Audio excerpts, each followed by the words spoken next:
Campina Grande, sexta-feira, 27 de março. Hoje comemora-se o Dia do Circo, do artista circense e também o Dia Internacional do Teatro. Parabenizamos a todos os profissionais dramaturgos que trabalham fazendo teatro e também aqueles que ainda estão realizando esse trabalho circense, que aliás hoje está quase que fora de moda, porquanto muitos circos que antigamente viajavam de estado para estado, intercontinentais também, hoje estão praticamente em extinção. Acabou-se o tempo dos circos, de irmos ao circo assistir trapezistas, malabaristas, palhaços fazendo o povo sorrir. Portanto, o programa Opção para a Vida traz a lembrança e a memória do tempo dos circos e também pela passagem do Dia do Teatro, Dia Internacional do Teatro. Logo mais, estaremos ouvindo mais uma reflexão da Palavra de Deus ministrada pelo pastor Antônio Júnior. Você também terá a oportunidade de ouvir o cantor Paulo César, que aliás esteve abrilhantando os louvores no Encontro para a Consciência Cristã. Mas antes, quero lembrar a todos que amanhã você tem um encontro marcado para participar de mais um EMAC. Será o primeiro EMAC de 2026, promovido pelo Departamento da Família da Igreja do Calvário. Neste sábado, dia 28, às 19h30, você não pode perder. Venha participar, venha com a sua família, prestigiar mais um EMAC, que eu acredito você será profundamente enriquecido, abençoado, palestras voltadas, focadas para a família. Portanto, amanhã, sábado, não deixe de prestigiar o primeiro EMAC de 2026. Nas dependências da Igreja do Calvário. Para aqueles que não sabem, a Igreja do Calvário está no início do giradouro da Avenida Brasília, ao lado do Monumento do Centenário. Portanto, não perca. Quero deixá-los agora com o cantor Paulo César.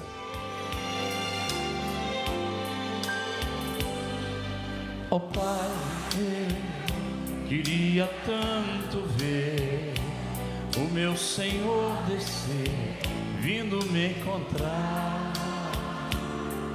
Eu posso até imaginar a refulgente glória do Senhor Jesus, transpondo as brancas nuvens no mais puro azul, onde nem sul, nem norte existirá, e em meio a lágrimas, sorrisos de alegria e de prazer. Eu que era cego agora posso ver, contemplar, enfim. Por isso eu canto glória, glória, glória ao autor da minha fé. Glória, glória ao autor da minha fé.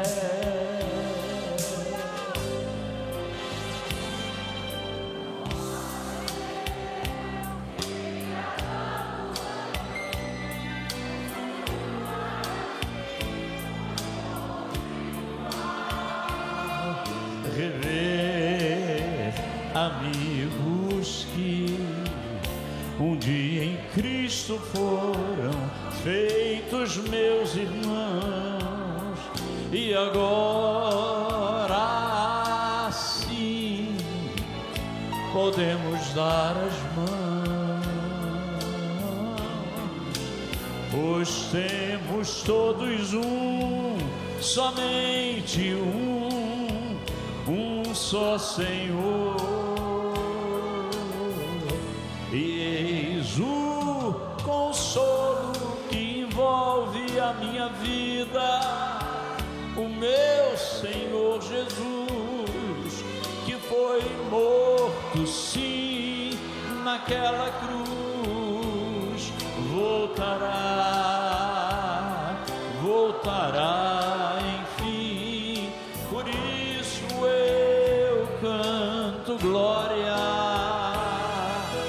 glória,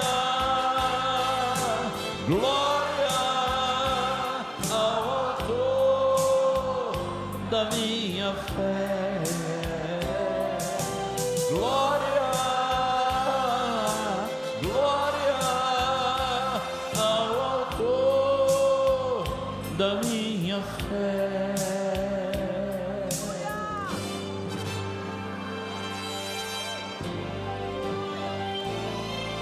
Glória ao Senhor, glória ao Senhor, glória ao Senhor, o autor da minha fé. Glória ao Senhor, glória ao Senhor, o autor da minha fé. Glória ao Senhor, glória ao Senhor, o autor da minha fé.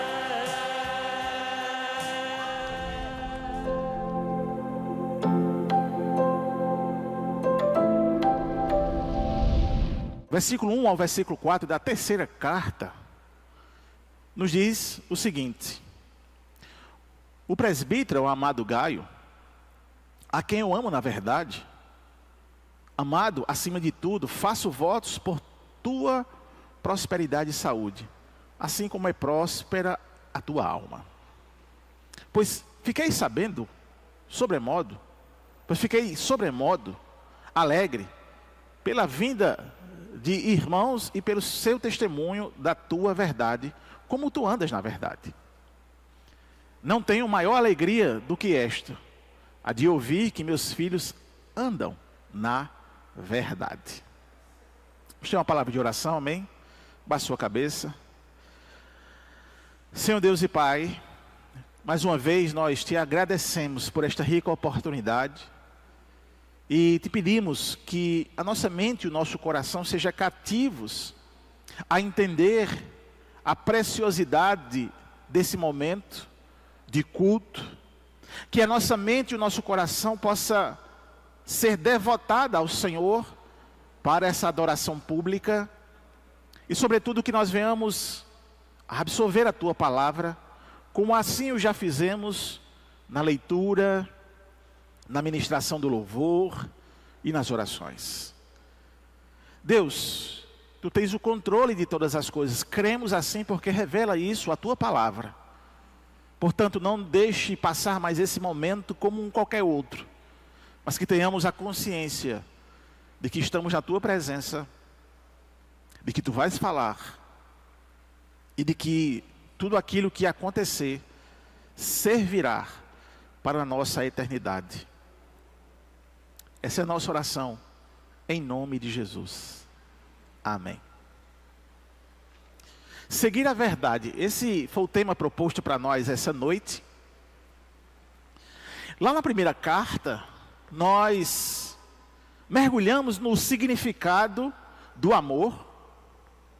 E João brilhantemente mostrou a realidade da humanidade de Cristo e da deidade de Cristo. Ele explicou de forma clara e objetiva, não deixando nenhuma dúvida, e esse era o propósito de João nessa primeira carta, retirar as dúvidas, ou melhor, não deixar nenhuma dúvida de quem Jesus era. E ele então disse de forma enfática que Jesus não era uma aparição, mas que era uma pessoa que conviveu com ele. Quando nós chegamos na segunda carta, João, como um bom pastor, ele mostrou o perigo do desvio e a vigilância que todo crente deve ter perante os erros. Aqui na terceira carta, João vai trabalhar questões importantes, como os frutos de uma vida convertida. É muito interessante que ele vai falar sobre um dos frutos que todo crente ele deve apresentar, que é a hospitalidade. É um dom. Mas ele vai falar outras coisas. Mas o que João então propõe para essa terceira carta, nós percebemos já nessas primeiras leituras, é como se fosse a prática, a apresentação. Como nós que confessamos a Cristo, que somos conhecidos como evangélicos, qual é o nosso comportamento? Como estamos andando? Será que nós estamos andando pela aparência? Ou estamos trilhando a nossa caminhada espiritual, a nossa convivência social, a nossa comunhão na igreja, pautados na verdade, ou numa tradição? Vamos então tentar entender isso, a partir dessa carta, a partir desses escritos, desses 4 versículos. Agora, a pergunta que suscita para nós: será que ainda é importante? Ou será que Deus leva em conta a nossa prática, a nossa vida, as nossas virtudes? Será que é importante? E como nós estamos lidando com a questão do que João aqui vai trabalhar nesta carta? Então eu quero convidar todos vocês a olhar além das letras desta carta e perceber o chamado de João. Ele primeiro chama Gaio, e esse chamado de Gaio, naquele momento ali, nesta carta, eu percebo que ele reverbera para um chamamento para nós. Ele está também nos chamando. Então, nós não vamos apenas estudar um texto antigo, mas nós vamos permitir que a verdade examine o nosso caminhar diário e a nossa disposição em servir. Eu quero então entrar na elucidação desses versículos para entender como o amor fraternal, a saúde da alma e a prática da verdade se fundem em uma vida cristã autêntica, que glorifica a Deus e que impacta o mundo ao nosso redor. Então, na elucidação do texto, a primeira coisa que eu penso aqui, logo no primeiro versículo, é essa expressão de amor. Então, às vezes a gente fala do amor de uma forma até meio que pejorativa, como se fosse algo intocável, como se fosse algo impossível de viver. Às vezes quando a gente fala de amor, pelo fato da nossa tradição brasileira termos sido tão erotizado pelas novelas, a gente pensa que o amor é aquilo que a novela apresenta entre um homem e uma mulher, ou agora com casais do mesmo sexo. A gente não tem um entendimento profundo, e por isso que essa carta propõe isso, entender esse amor fora dessa cogitação social, fora dessa teoria filosófica, fora dessa visão erotizada, para entender que esse amor ao qual o João aqui está falando e ao qual ele se refere a Gaio, é algo que foi construído pelo entendimento da verdade da palavra de Deus. Ou seja, meus irmãos, nós vamos entender aqui na carta de João que andar em amor é aqueles que entendem a verdade da palavra. E o interessante de entender a verdade da palavra é que, eu já disse aqui e repito mais uma vez, tanto eu ser um PhD, como ser um semi-analfabeto, a revelação da palavra para nós nos torna um só povo, que tem um conhecimento tão profundo que é oculto ao intelecto humano. É um conhecimento espiritual. Isso faz com que nos conduza ao entendimento de que qualquer pessoa, ela pode andar na verdade, desde que ela tenha ouvido, meditado e conhecido a verdade. Então a proposta para nós aqui é que seguir a verdade é uma disposição para todos nós. Que bênção. Que bênção. Nesse primeiro versículo, o apóstolo João, ele vai mencionar algo que o caracteriza enquanto escritor e expositor da palavra. Ele expressa abertamente que ama Gaio. Esse texto, com quase 2000 anos, e que passou por várias gerações e que chegou até nós hoje, em pleno século 21, ela nos suscita também outro questionamento, outra pergunta. O que João quer dizer com esse amor para com Gaio? E em primeiro lugar, João, antes de a gente elucidar essa questão do amor, João ele vai se apresentar como um presbítero. E essa palavra, ela vem do grego presbíteros. Na transliteração, o I, ele fica com o Y. A tradução literal da palavra presbítero, a tradução literal é mais velho ou ancião. Na raiz cultural, no mundo antigo, tanto judeu quanto grego, ou seja, tanto no mundo judeu, na tradição judaica e na tradição grega, a idade era sinônimo de sabedoria e de experiência. É tanto que quando Paulo escreve a Timóteo, e Timóteo não tinha idade ainda para ser considerado um presbítero ou uma pessoa experiente, o que é que ele diz? Estuda a palavra, se esmera no estudo da palavra, porque é ela que vai te tornar presbítero, ou sábio, ou maduro. Amém? Então, na época, essa tradição era muito forte. Só quem era considerado maduro era quem tinha os cabelos brancos. Era quem tinha idade, anos vividos. E o sinônimo de idade, ou melhor, a idade avançada, era sinônimo de sabedoria e experiência, no mundo grego e no mundo judeu. Mas o termo aqui não se referia apenas à cronologia, mas ao status de maturidade. Então era possível que um jovem se apresentasse como um presbítero de acordo com a maturidade das suas ideias, da sua convivência e das suas decisões. Então, a maturidade de um jovem, reconhecidos na comunidade, podia fazer com que ele se tornasse uma liderança, ou um pastor, ou um presbítero. Porque a palavra presbíteros e pastor, nesse texto aqui, ela é intercambiável.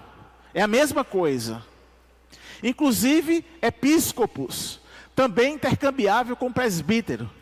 Porque aqui João, ele se apresenta como um presbítero, ou seja, como essa pessoa experiente, como essa pessoa também que cuida das igrejas, estava em Éfeso, e ele cuidava das igrejas, ele cuidava dos irmãos.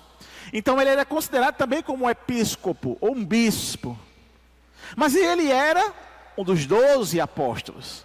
Então é meio que intercambiável nesse momento esses termos, para dizer que João tinha maturidade, experiência e autoridade espiritual para falar com a igreja. Amém? Na época então, o presbítero era uma liderança local, responsável por governar as igrejas, as congregações locais. E o termo, ele era frequentemente usado de forma intercambiável, como eu disse a vocês. Episcopo, que é bispo, supervisor, não é? Pastor. Então, na época, o presbítero, ele tinha a responsabilidade, olha só, o presbítero na época, ele tinha a responsabilidade de ser o guardião da tradição ou daquilo que tinha sido ensinado. Lembre-se, o Novo Testamento não estava fechado ainda. Então, os presbíteros da igreja, eles aprendiam com os apóstolos, e a responsabilidade deles era trazer aquilo que eles aprenderam para as suas igrejas locais, e como guardiões da verdade, eles não poderiam adulterar aquilo que eles aprenderam dos apóstolos. E é por isso que o presbítero, o pastor, o bispo, ele lidera a igreja com essa finalidade primordial. Qual é? Ele não pode subverter aquilo que os profetas e os apóstolos ensinaram. Então, por isso que o presbítero, o pastor, o bispo, eles têm que ter 2 dons fundamentais para liderar a igreja. Primeiro, pregar. O segundo, ensinar. Esses 2 dons são fundamentais para o que a gente vê aqui nesses termos intercambiáveis: o líder da igreja, o pastor da igreja. Amém?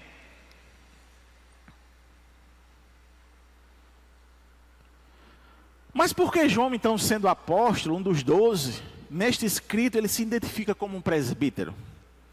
Aqui se percebe, então, uma afeição e proximidade com as pessoas da igreja. João aqui, ele se coloca como um mentor espiritual, que caminha com a igreja lado a lado. E também se aplica ao próprio João, como o único que não foi martirizado, embora foi torturado, mas ele não morreu por causa do martírio. João, ele se aplica essa palavra presbítero, ele poderia dizer para a igreja, ou para aquele que ele estava escrevendo de uma forma carinhosa, é como se João estivesse dizendo assim: ó, eu sou um presbítero, eu sou um ancião, eu sou uma pessoa experiente, que caminha lado a lado com você. Então, eu estou dizendo quem eu sou, de uma forma a amenizar esse impacto, dele, por exemplo, chegasse assim: eu sou um apóstolo. Talvez a pessoa pudesse até se tremer: o apóstolo está aqui. Como muitos fazem, não é? Então, ele ameniza a linguagem para se comunicar com o irmão. Entenderam a ideia? Naquela época, ser presbítero não era um privilégio de status, mas era um risco. Então, tanto o presbítero como as palavras intercambiáveis, como eu disse a vocês, bispo e pastor, naquela época, não era muito bom. Por quê? Naquela época de plena perseguição e morte, porque você poderia estar no meio da rua, em determinada cidade daquela época, alguém poderia puxar uma espada e cortar a sua cabeça. E quando ele lhe perguntasse: por que você assassinou aquela pessoa? Porque ele era líder dos cristãos. Ele era líder da seita. Inclusive, isso era feito por alguns judeus mais radicais, que não aceitavam de forma nenhuma, porque para o judeu, dizer que Jesus era o Messias, é o Cristo, prometido pelos profetas, é uma blasfêmia. Então ele poderia ali puxar a espada. Então dizer que era presbítero, pastor ou bispo naquela época, era bem arriscado. Muito arriscado. Entretanto, a aplicação do termo presbítero, e como João coloca aqui, funcionava essa seguinte leitura: liderar pelo exemplo e não pela força. Ou seja, a ideia de João dizer que e se apresenta aqui como um presbítero e não usar o apóstolo, era como se ele dissesse assim: eu estou liderando vocês pelo exemplo e não pela força ou pelo poder que eu tenho. Entenderam? A linguagem é que ele queria comunicar-se com ele para que não houvesse um choque e uma rejeição de Gaio ou daqueles que receberiam essa carta, como se ele se colocasse como apóstolo. Então, a gente tem esse entendimento. E após então esse entendimento da questão do presbítero, nós vemos no texto que João expressa ao amado Gaio. Então a gente volta para entender essa expressão.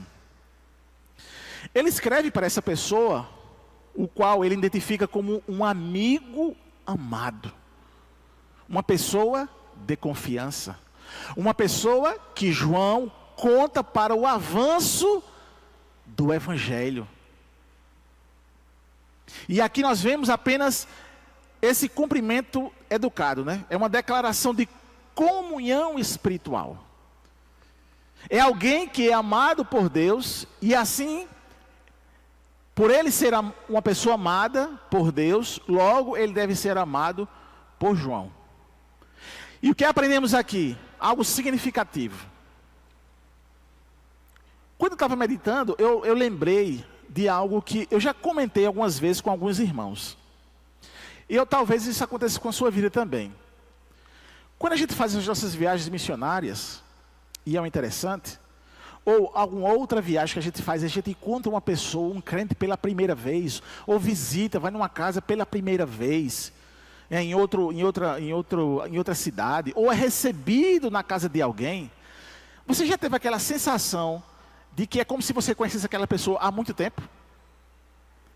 Você tem um nível de intimidade tão grande que você pensa que já é amigo dessa pessoa, ou conhecido dessa pessoa há tempo. Eu sempre tenho essa sensação quando a gente faz as viagens. Quando a gente é acolhido, hospedado em alguma casa. A gente tem essa sensação. Rapaz, parece que eu sempre lhe conheci. E eu penso que é justamente esse termo aqui que João vai usar. Quando ele diz, ao amado Gaio, é como se ele dissesse assim, o amor que existe em você é o amor que existe em mim, o amor de Deus. E isso nos faz ter uma conexão tão forte, que não é uma conexão carnal, é uma conexão espiritual.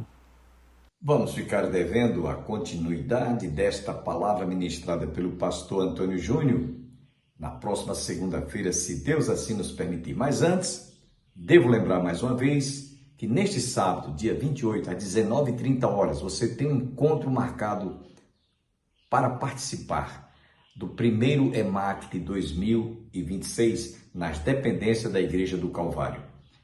Você que é noivo, você que está se preparando para casar, venha prestigiar, venha participar, você vai ser enriquecido e abençoado recebendo palestras focadas para a família. Então, venha prestigiar. Neste sábado, às 19h30, Igreja Evangélica Congregacional do Calvário. Vá também participar de um culto mais próximo à sua residência, na sua cidade, no seu bairro, quem sabe na sua rua, há um templo evangélico. Se você quiser nos prestigiar, além do culto do sábado, isto é, o primeiro EMAC, nós temos também no domingo a EBD, às 9h da manhã, Escola Bíblica Dominical. Venha estudar a Palavra de Deus conosco. E às 18h, culto divino. Às terças-feiras, nós temos culto de oração para a família. Venha orar com a sua família. E às quintas-feiras, estudo bíblico. Portanto, você está cordialmente convidado a participar de uma das nossas reuniões da Igreja Evangélica Congregacional do Calvário, na entrada da cidade de Campina Grande. Tenham todos um bom dia, um bom final de semana e até a próxima segunda-feira. Mas nós vamos encerrar o nosso programa ouvindo esta belíssima música interpretada pelo cantor e pastor Paulo César. Ah, que compararei, ah, que compararei, ah, que compararei o reino de Deus. Pensa em quem foi perdoado, do que impossível seria pagar. Mais adiante por pouco, quem lhe devia não quis perdoar. Lembra que quando semeias no meio do bom, também cresce o ruim, mas não precisa julgá-lo, pois Deus vai fazê-lo no fim. Ah, que compararei, ah, que compararei, ah, que compararei o reino de Deus. parece pequeno, o grão que nas mãos tens para ir semear. Sonha, será nos seus galhos que muitos virão descansar. O reino é tal qual fermento que contagia, transforma e seduz. O pão que sacia a alma, carente mas crente em Jesus. Ah, que compararei, cadê vocês? Ah, que compararei. Ah, que compararei o reino de Deus. Ele é o tesouro escondido que nós podemos achar, pérolas que os entendidos se empenham em procurar. É semelhante ao que espera, que consciente exercita sua fé, tem vida calma e sincera, pois lá no fundo ele sabe o que